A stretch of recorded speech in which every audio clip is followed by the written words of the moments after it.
BNP chairperson ও সাবেক প্রধানমন্ত্রী বেগম খালেদা জিয়ার স্বাস্থ্যের খোঁজ নিতে রাজধানীর এভারকেয়ার হাসপাতালে গেছেন ঢাকায় নিযুক্ত ব্রিটিশ হাইকমিশনার সারা কুক। বৃহস্পতিবার ৪ ডিসেম্বর সকালে এভারকেয়ার হাসপাতালে যান তিনি।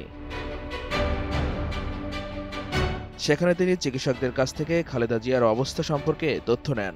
অন্যদিকে খালেদা জিয়ার চিকিৎসায় সহায়তা করতে চীনের একটি বিশেষজ্ঞ চিকিৎসক দল এভারকেয়ার হাসপাতালের সিসিইউতে কাজ করছে।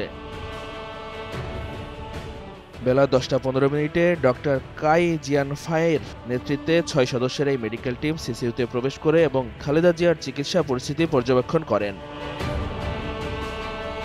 তারপরে সিদ্ধান্ত আসে বিএনপি চেয়ারপারসন ও সাবেক প্রধানমন্ত্রী খালেদা জিয়াকে যুক্তরাজ্যে নেওয়া হবে। দুপুরে রাজধানীর এভারকেয়ার হাসপাতালে খালেদা জিয়ার সর্বশেষ অবস্থা নিয়ে সংবাদ সম্মেলনে তার ব্যক্তিগত চিকিৎসক ও দলটির স্থায়ী কমিটির সদস্য ডক্টর AZM জাহিদ হোসেন এ তথ্য জানান।